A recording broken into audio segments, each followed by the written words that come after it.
Oh, you found me again. Hello. Sorry, I don't know what happened with our last live video, but I think it was those special graphic things. Didn't like it. So, yes.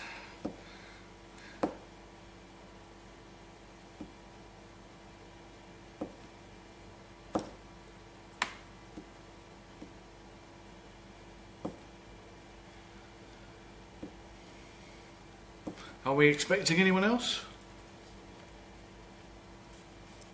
Do we know how many we're expecting?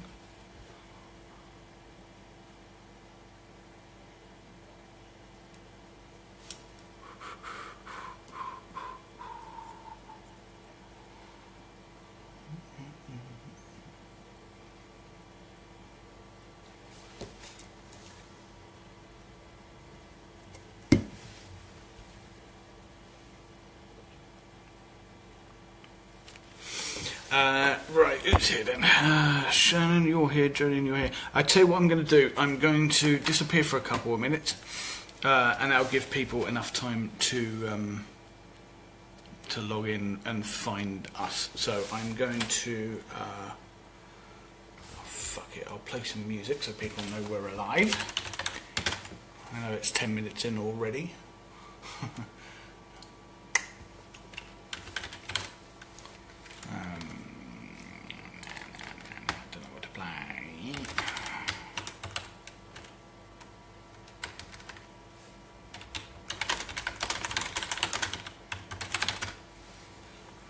Okay, I'll play some music. I will leave the camera down here. I will be back in 2 minutes.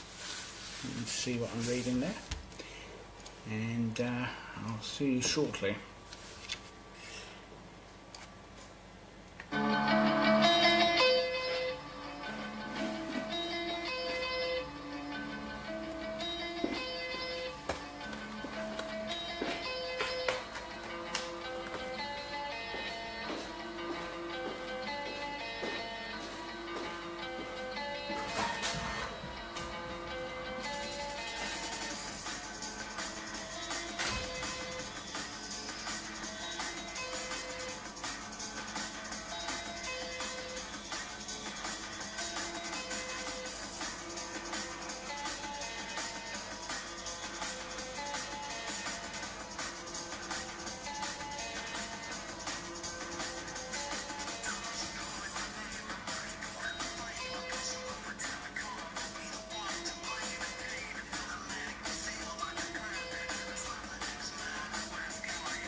Right, I'm back. Who's here? No one. Right, good. 3 of you. I guess they're going to have to watch the catch up on the thing. On the video once it's posted. Who's messaging me? No one. Okay, good. Who's here? Can you say hello in the comments so I know if that number's wrong? It says 3.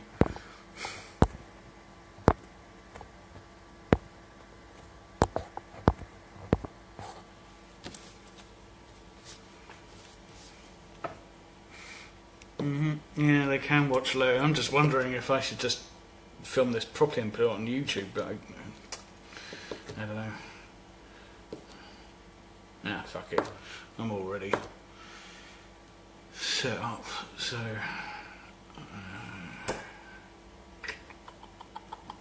hello, Shannon. Hello, Mary Lou. Mary Lou, can you say something just to prove that Facebook isn't lying?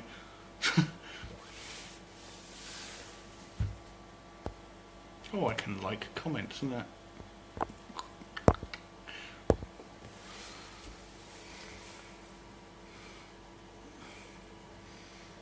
And Mickey can't even watch it because he lives on another planet. It's not fair for him. Mary Lou, are you there?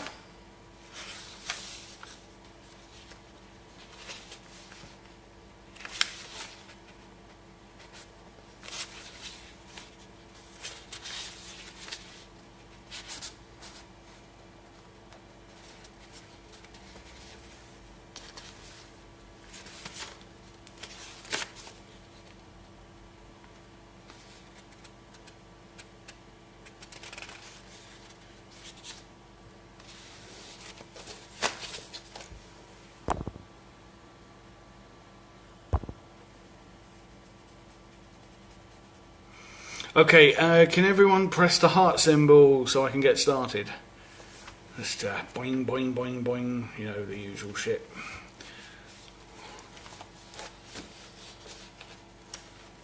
Who's in Facebook, Joe? Oh. Goddamn Joe, god damn it.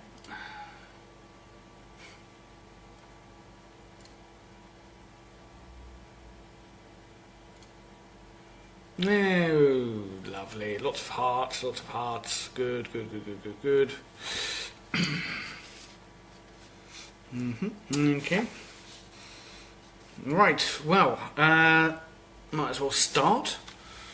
So today, after the success of Pure Dark Volume 3, Pure Dark Volume 3 launch last Monday, available at Amazon. Go and buy it. Pure Dark Volume 3. I read a short story from Ed Barr's Insanity. Forgot the number of the chapter. I've forgotten the name of the bloody story. What was it? Mother's something. What was it? Yeah, Mother's Secret. Mother's Secret.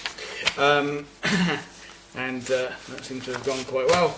So here I am doing a hour takeover for Mr. Ed Barr in a group called Deliciously Wicked. So if you're watching this video back, then hello, my name is Andrew Mackay. I am an author. I write stuff. And just had my 1 year anniversary last week. 10 books in that year, 6 of them horror, 1 of them thriller, 3 of them horror, and I am currently putting together my next book, which is a horror called Convenience. And I've just had the cover shown to me by my illustrator Creature, and I've suggested a few changes, so I'm not going to show you now. But I will reveal that on my page, and I'm sure Jolene Huber, my PA, will reveal it on our reader group, and you can all see it and get rather excited about it. But I'll tell you more about that after I've read this. So today, for Ed, I am reading another short story from Insanity. This one is chapter 3, and it's called Potpie and Cornbread. Now, before I start, in the UK, we don't have anything called pot pie, really. If you randomly ask 10 people on the street here in the UK what pot pie is, they won't know. Their best guess will probably be that it's pie that has pot in it, and pot over here is another word for weed or skunk or marijuana or something like that. And over here we don't have cornbread either. No one knows. If you go into the local Tesco or Sainsbury's, the supermarkets we have here, they don't know what cornbread is either. In fact, I've heard of cornbread. I'm not actually sure what cornbread is. So, pot pie and cornbread. I don't know what that is, but I'm looking forward to finding out as I do the live read here. I've heard of corn rose, but that's a hairstyle, I think, favoured by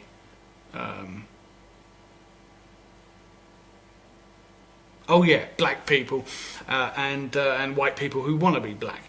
So, but it's not that. This is cornbread. This is something else. Pot pie is like a meat pie, I guess, it has veggies in it.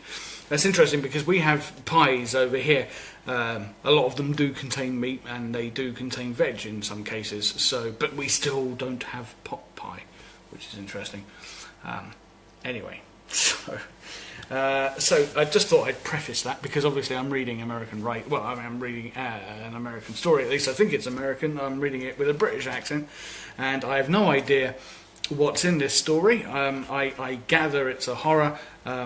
I don't know how disgusting it's going to get. My phasers are set to ultra disgusting, so that's absolutely fine. But I have not even read this with my own eyes yet. This is me reading it for the first time as well, out loud. And I don't know what voices I'm going to do. And I don't know, I'm just going to make it up because that's the funniest thing I can do, I think. Okay, so here we go. Chapter 3 from the book Insanity by Ed Barr. Chapter 3, Pot Pie. I'm going to struggle with this, aren't I? Chapter 3, Pot Pie and Cornbread. Here we go.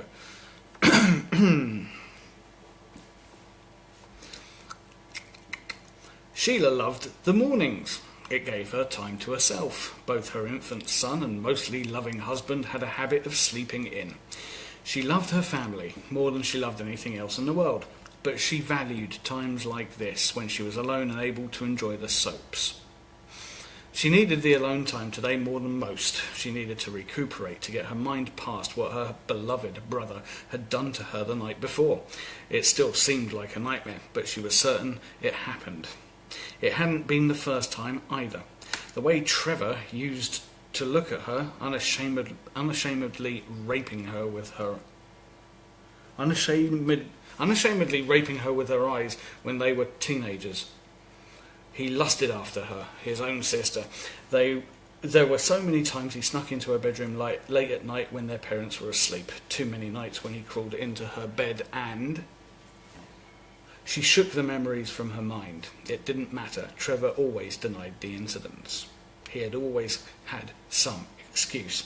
I wasn't even in the house that night. I was sleeping over at a friend's place. I was in college, 200 miles away, Sheila.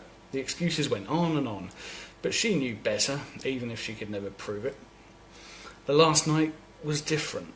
Last night there was a witness, her husband, Bill. It all started when Bill came home from the bar, 3 sheets to the wind, at 4:30 in the afternoon, no less. He had stumbled in through the door and barked orders. "Where's my goddamn dinner, you good-for-nothing bitch? Get in the kitchen." It didn't matter that they didn't eat dinner until 7 o'clock every night. Bill was hungry and irritated, throwing around accusations, asking if she had taken her antipsychotic medication today. Of course, she lied and said that she had. What Bill didn't know couldn't hurt her. Only it did hurt her. After she ran into the kitchen, tears streaking her round cheeks, he followed her, his belt already in his fist. He beat her, leaving welts across her back. Sheila grew used to the violence. It was a part of marriage. So long as Bill didn't direct his anger toward their 7-month-old son, she was happy to accept the punishment. He just had to keep his hands off Robert. But that only happened once. Bill learned from his mistake. Accepting Bill's punishment was okay in theory for the chubby housewife, but sometimes it became too extreme and she needed to escape. Last night was one of those nights. She knew Trevor was in town visiting their parents. He hadn't been by to see her, probably too ashamed at the sick things he had done to her in the past. But she called him anyway. She pleaded with him to come over and help, and he had. He helped himself to some incestuous loving. Sheila sat on the couch, fresh tears smeared on her face as she relived the sequence of events from the night before. Sam and Carla lay in bed, smooching and conversing about some underhanded act or another, but Sheila paid no attention to her television. Flashes of memories flitted through her mind like a slideshow. Trevor kicking Bill in the face, Bill hog-tied to the bed, Sheila on her knees reaching for her brothers. "I hate him," she affirmed, careful not to speak too loudly. She didn't want to wake Bill.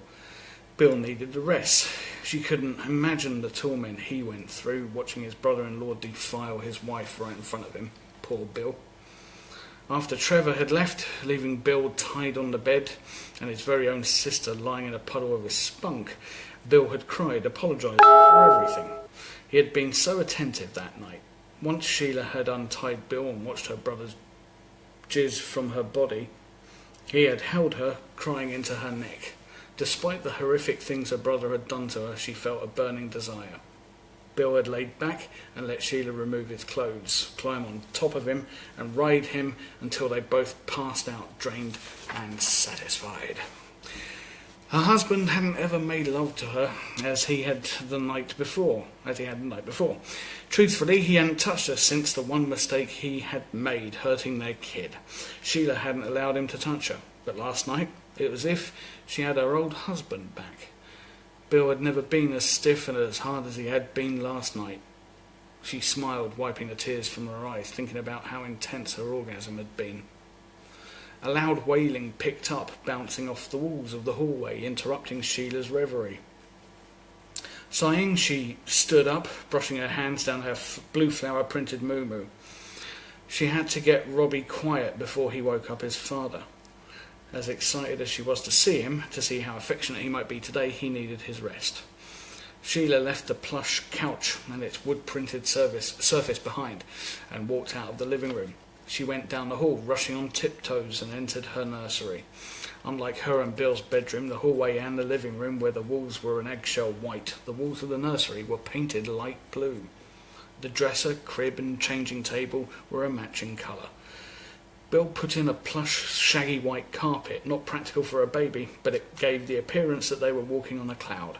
It alluded to her son, her precious baby boy, being an angel, a gift from God himself. "It's okay, baby," she whispered, picking up Robbie and holding him to her breast. "Mummy's got you, but you need to keep quiet. You don't want to wake Daddy, do you?"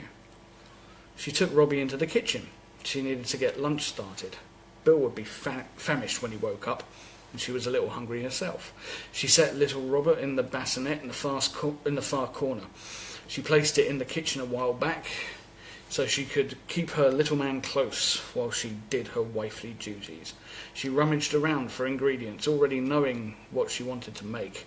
She was going to cook her famous pot pie from scratch and accompany it with homemade cornbread, Bill's favourite. She bustled around, cutting and dicing, filling and covering, and then threw the food into the preheated oven. She had some time to kill and a hungry son, so she retrieved Robbie and held him to her chest with one hand, using the other to pull her dress off her shoulder, exposing her large milk-filled breast. She was happy when Robbie latched on eagerly and began suckling. She loved providing nourishment to her little boy, even more than she did feeding her husband. She enjoyed every suck and every nip of his gums. She closed her eyes and lost herself in the wonderful bliss of feeding her child. When she opened them, Bill was sitting in his place at the kitchen table just to her left. His eyes locked onto her, and his mouth was set in a stony grimace. He looked angry, ready to leap from his chair and snatch little Robert from her teat. "Bill, what's wrong?" She held in the tears that threatened to break free. This was not the attitude she expected him to have. Not after their intense love-making the night before. You can feed that little whiny bastard, but why have I got to go hungry? Oh, she thought, feeling elated, he's just hungry. Sheila stood up and walked over to the bassinet. I have your lunch cooking, sweetie. Let me check on it. She dropped her son onto the blanket and scuttled to the oven. Opening the door, she took a sniff. It's about ready, sweetie. Would you like a beer to go with it? What the fuck do you think, woman? She huffed and pulled the trays from the oven. Hot, searing pain shot up her arm. Ow, ow, ow, ow. Bill had her so flustered she forgot to use the oven mitts. Dropping the trays on the counter, she ran to the sink and turned on the cold faucet, holding her hands under the stream of water. She looked over at Bill, smiling. Silly me, I never learned not to touch hot things. Just hurry the fuck up and give me my goddamn food, you worthless bitch. Of course, sweetie. She turned off the faucet and dried her hands on her dress. She made a plate for both herself and Bill, slicing off a sliver of pie and a square of cornbread for each, and then brought them to the table. Enjoy, sweetie. Bill reached over and smacked her across her cheek. Get me my fucking beer. Sheila ignored the flare of pain that was surely reddening her face, and did as her husband commanded.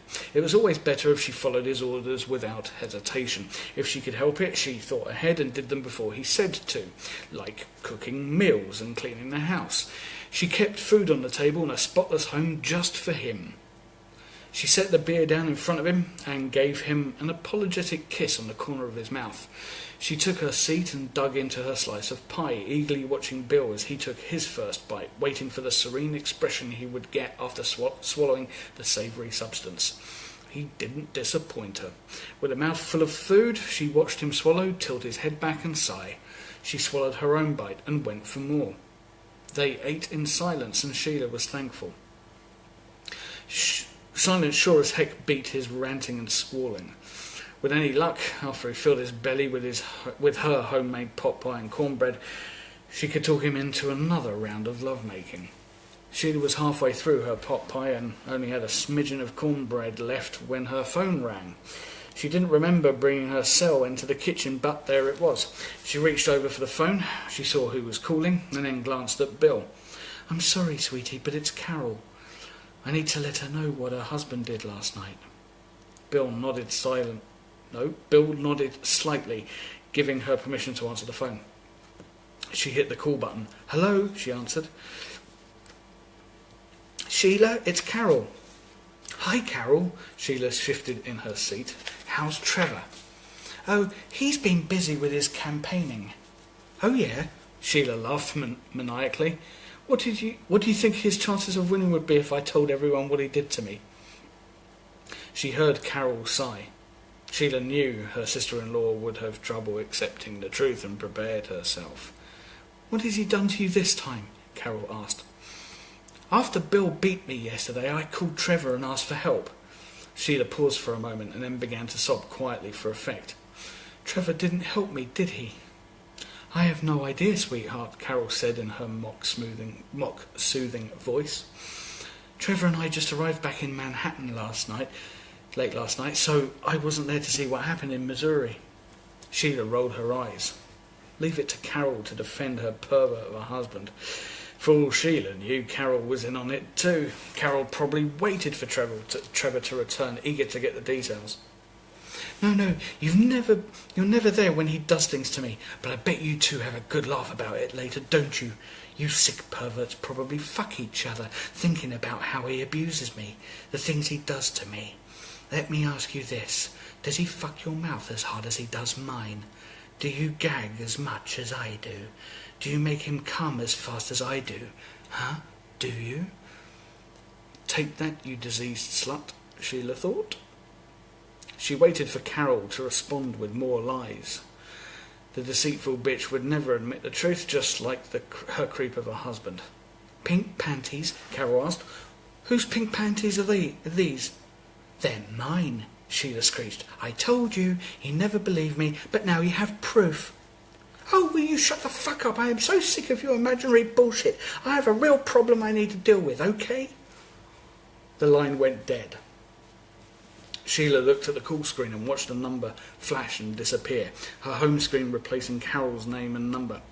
She tossed her phone on the table, closing her eyes. A spark ignited deep within her mind, a moment of clarity, washing away the grime that had covered her memories. She knew what she would find when she opened them, and that made her smile. For far too long she had lived within her own prison of delusions. She felt revitalized, awakened for the first time in her life. She opened her eyes and looked down at the remains of her potpie and cornbread. Leaking out of the centre of the pie were worms and maggots. The baked mud that made up the crust was a dark brown, with specks of grass cooked in, as was her cornbread. The memory of slipping out to the backyard to gather the ingredients entered the forefront of her fresh mind, and she laughed. Her eyes travelled across the table to the pot pie and cornbread she had made for Bill. Of course, it hadn't been touched. She focused her sight on the husk that sat behind the meal. Bill's skin was ashen grey, his skin slack. His blank stare looked at everything but saw nothing. The open wound in his neck had dried blood, caked around the jagged edges. Sheila remembered sneaking up behind him and slitting his throat with the serrated blade of a steak knife. She remembered why, too. She remembered what he had done to their little boy. She laughed as she stood up, a high, piercing hoot. She remembered the way her son's screams snuffed out in the blink of an eye. She remembered watching Bill pick him up. She continued her maddened guffaw as she walked over to the bassinet and scooped up the stiff little corpse that sat inside it. Mirroring Bill's previous treatment of her son, Sheila took the dead infant by his feet, raised him high into the air and swung him as hard as she could against the floor, bashing his battered skull into the linoleum. She kicked the tiny corpse aside and walked over the dusty floor, smirking at the dirt tracks where she had stupidly pushed the broom back and forth, smearing the filth. She had actually thought that she had been cleaning. "No more delusions for me," she announced to the lifeless body that used to belong to her husband. "No, sir." Sheila sauntered into the living room, bypassing the scattering cockroaches that were hunting for their next meal. She plopped down on the sofa. "I'm not quite sure how to help you with that." She plopped down on the sofa, a plume of dust mushrooming around her, and she watched TV. It didn't take too long for her to lose interest in the drivel of the daytime talk show and for her mind to wander. She gazed out of her picture window, mindlessly taking in the view of her neighbours' houses. She liked her neighbours, all except for the Farleys to her right. They were a rowdy brood of white trash if Sheila ever saw one. Loud, obnoxious and obscene, they were the plague of the otherwise beautiful neighbourhood.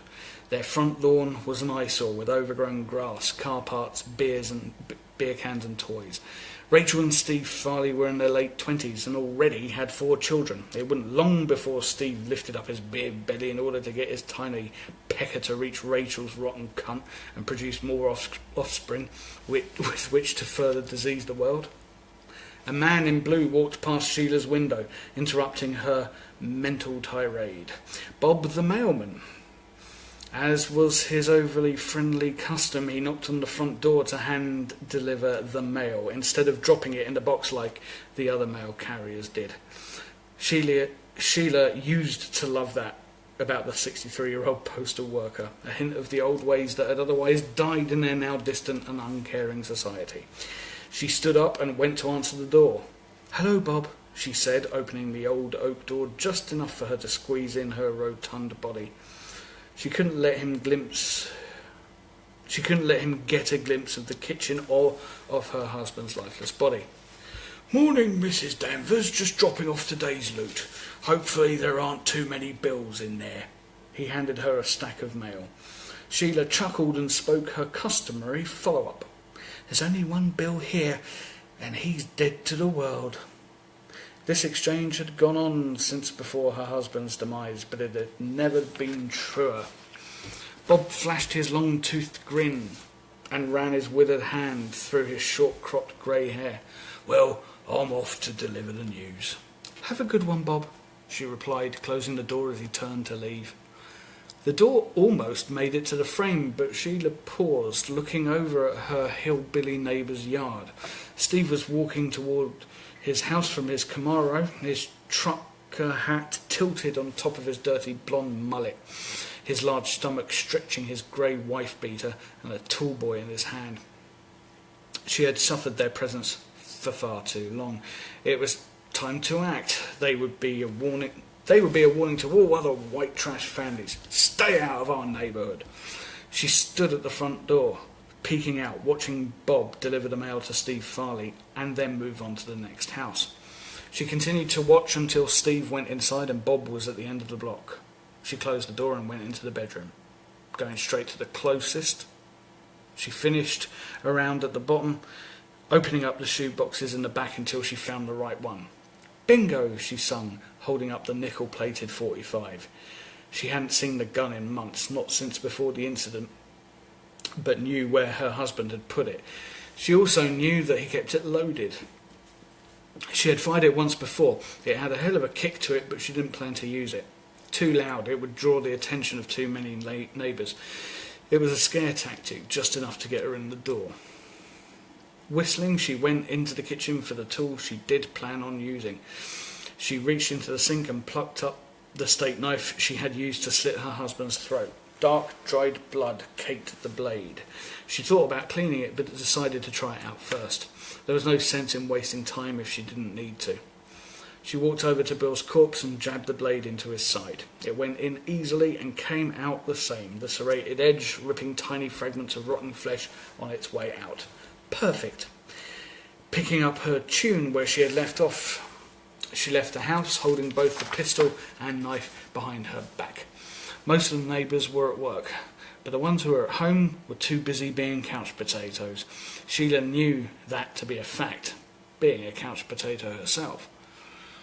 As she crossed the Farley's lawn, the dueling banjos played in her mind, causing her to burst out into a fit of laughter.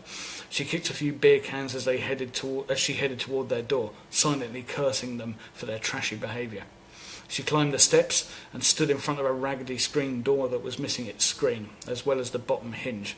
She knocked on the wooden door through the hole where the screen should have been, with the fist that held the knife, and then quickly replaced it behind her back, the blade resting on the barrel of the .45. Hillbilly Steve opened both the wooden and screen doors and smirked when he saw Sheila. "Well, if it isn't my fat-ass nosy neighbour, what brings you over here?" "Isn't that the lard-ass pot calling the kettle fat?" she thought.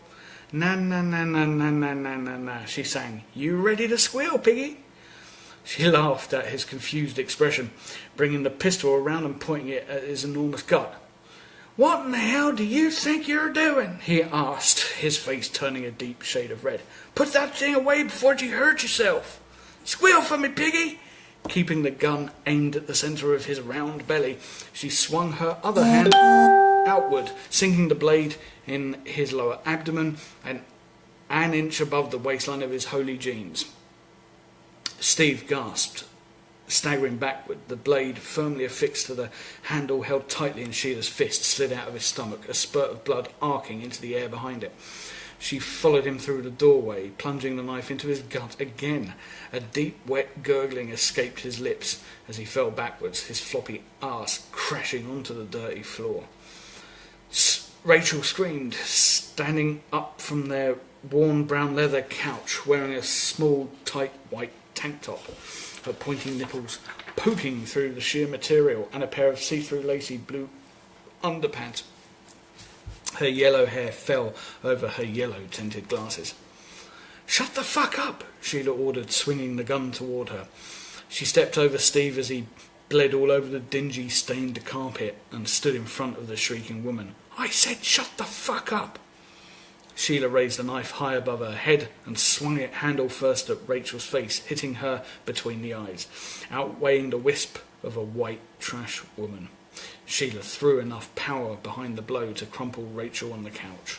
Her eyes rolled into the back of her head as she passed out, her mouth hanging wide open, her teeth showing. They resembled kernels of corn stuck to her gums. Sheila spit in Rachel's gaping mouth and muttered, "Hillbilly trash." She looked around for their youngest daughter, Rosie, ranging in age from 3 to 7 years old.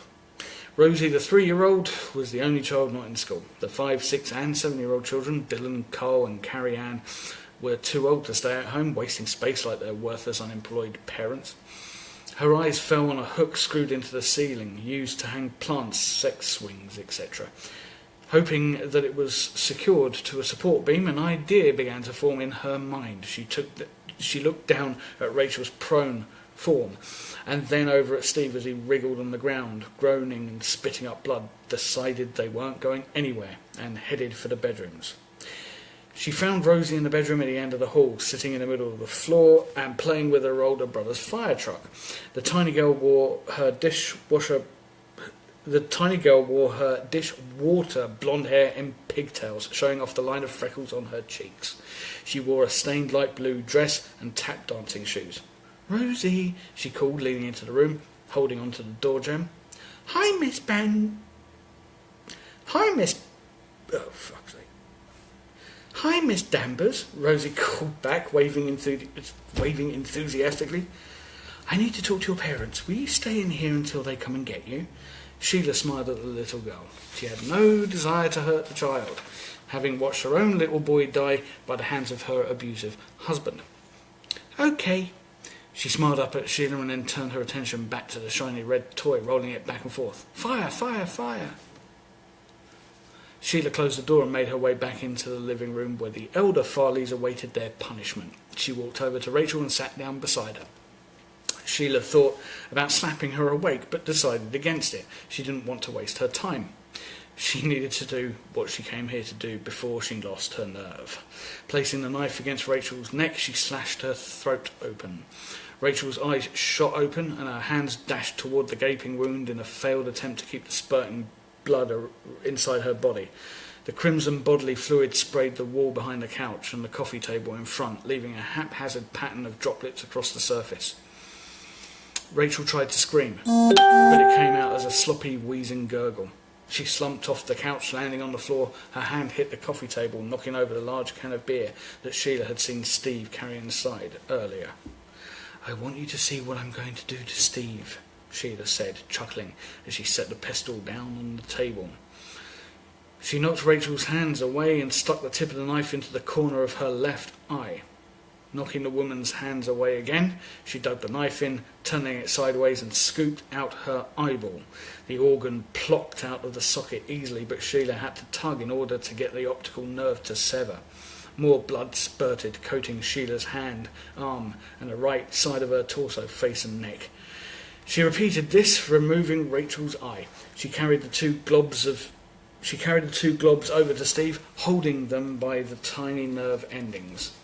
"Steve, my boy," Sheila said, setting the eyeballs down on the floor, taking care to aim the irises at him. "Are you ready to squeal?" She knelt down next to him, tracing the tip of the blade along his torso. She gripped his blood-stained wife-beater and sliced it down the front, revealing a pale, hairy chest and stomach.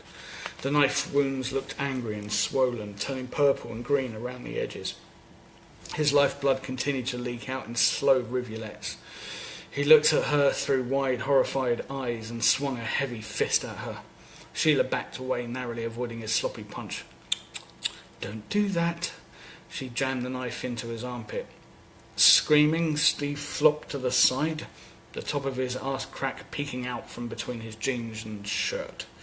Sheila laughed and slapped his ass and then pulled him onto his back. "Why?" he asked, his voice nothing more than an agonized whisper.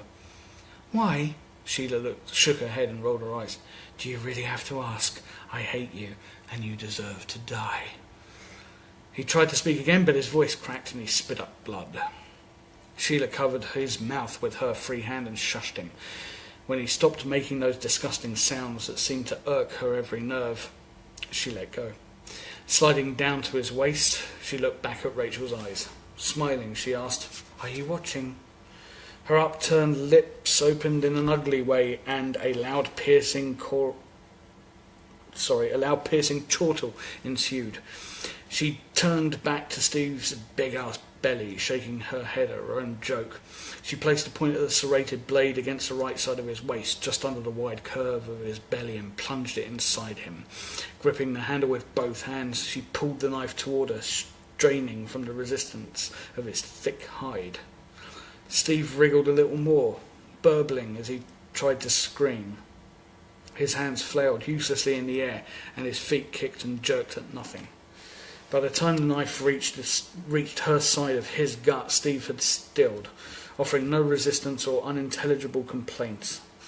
Once she had a semi-straight line that extended from one side of his waist to the other, she cut his flesh up from the centre of the first incision to his throat, sawing in places once she reached his chest.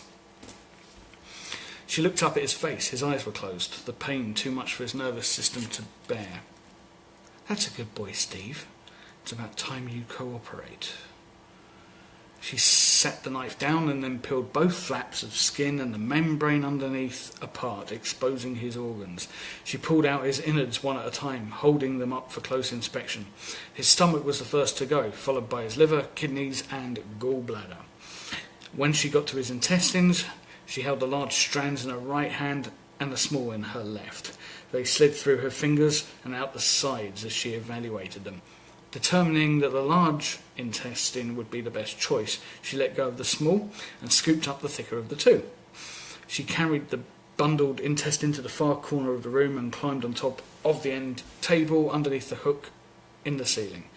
She found one end of his intestine and wrapped it around her neck several times before tying it off into a knot. She tugged on the slimy rope until it could reach no further, which took a lot more time than she had figured. Then she reached up, standing on her tiptoes. She wrapped the thin organ around the hook until she could not fit any more of the intestine inside the curve. She dropped her weight, choking as the homemade noose tightened, cutting off her air supply. It worked perfectly, almost no give. She straightened her legs, gasping in relief as air entered her lungs. She pictured the expression on the unknown faces of whoever found her tableau. She wished she could stick around to see it.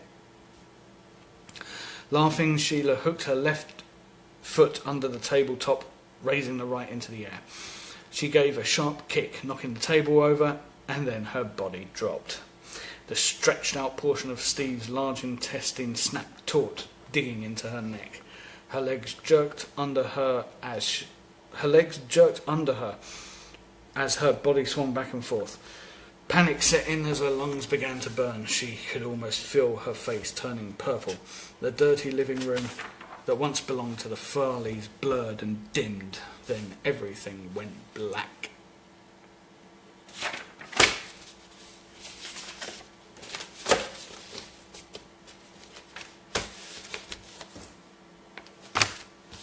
How many people survived that one?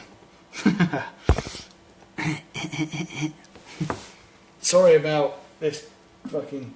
Alexa, why did you interrupt my live read? Sorry, I'm not sure. Yeah, well,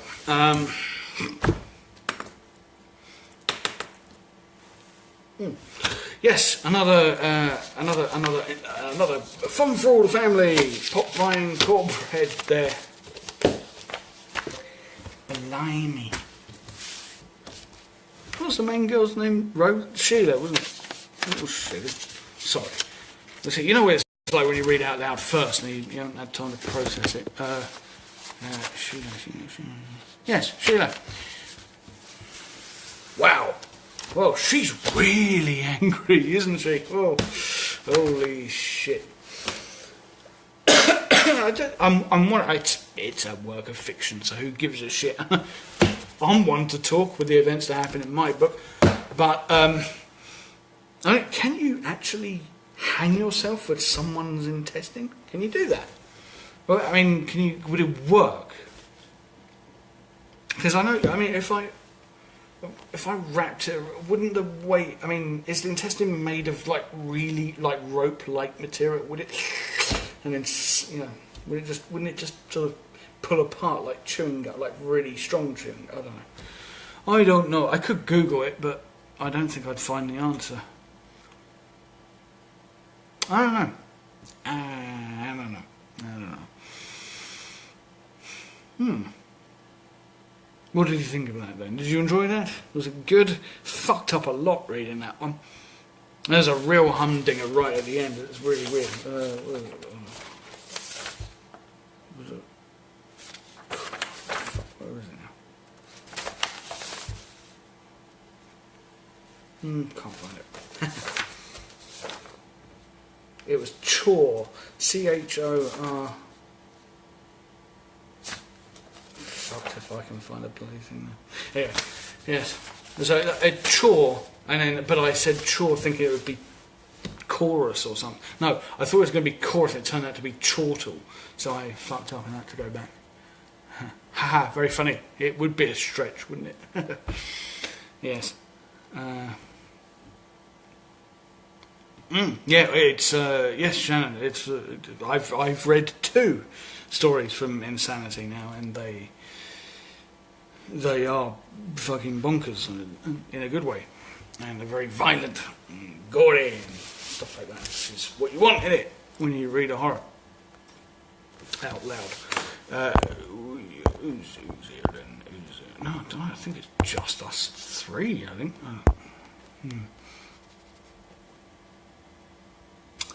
Yes. So that was Potpie and Cornbread. I thought they would feature a little bit more in it actually, but they don't. It should be called Intestines and Noose or something. Nah, it would be too long. It wouldn't. It would give everything away, really, wouldn't it? Potpie and Cornbread. I suppose the idea, and I'm sure Ed can. I'm sure Ed can probably fill us in and correct me if I'm wrong, but maybe it's like every time you think of Potpie and Cornbread, maybe you'll think of this story. Jolene, I posted all your books while you were reading. Good idea. Yes, absolutely. Okay, I'll do it as well. Here's the old version of Verses. Oh, the old one. Well, it's Verses. This is my book. This is a crime thriller. It's really thick. You see that? You can compare that to a can of Coke. You can see how thick it is. It's actually quite thick. This is great. Read it. If you like thriller. And I write my own nasty shit as well. It's called Pure Dark. There's volume 1. What you can get now. There's volume 2, what you can get now, and here's volume 3, what you can also get now. And so make sure you go to Amazon and get them. If you liked Ed's Insanity and you're looking for more insanity, then you want to probably read them 3. Probably. I would say the grossness is probably on a par with what you've heard from Insanity, if you've read that. Right, good. Any questions? Would you like to ask anything?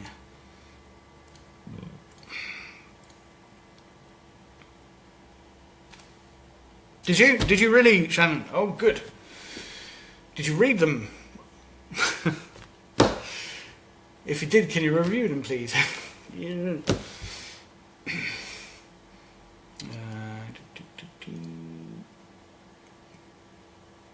So I'm just catching up with what I missed here. Didn't miss much. Yeah. Look, good. Oh, you did read them. Oh, awesome. What's your favourite? 1, 2, or 3? And a bit. Have you read Pure Dark? This is great, right? I ask a question, and then it's like brain got to think of answer, and then brain got to type answer, and then bang. So it's like it's not like can you imagine going to Starbucks and having a conversation where you got one person talking to someone else? Hello, how was your day today? Silence for 25 seconds. Yes, my day was all right. How was yours? Silence for 20 seconds. Oh, it was all right, not too bad.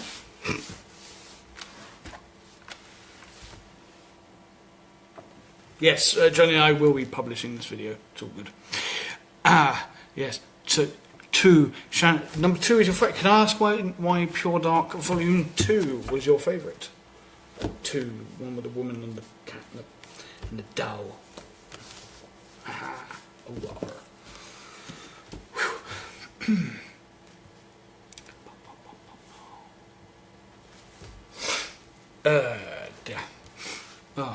had such a rubbish week. I was meant to write. I've been supposed to write this week, and I just have not, because other shit's got in the way. And I've not been feeling that great. I've just been sleeping loads and loads and loads. I don't know why. I hope it's nothing serious. Better not be. Or I'd be very angry there.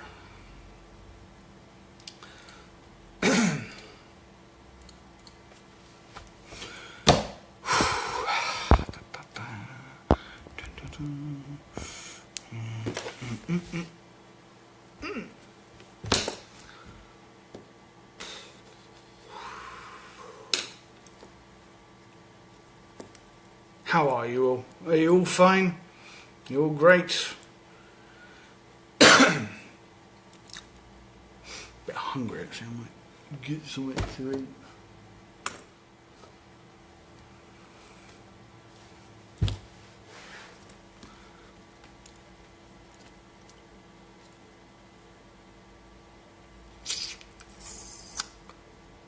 Shall I go now?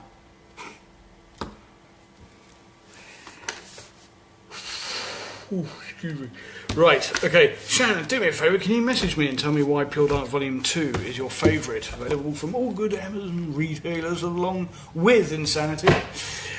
And Volume 3, obviously, don't forget Volume 3. In fact, if you look underneath this video, what you're watching, if you scroll down a bit, I'm sure you'll see all the posts that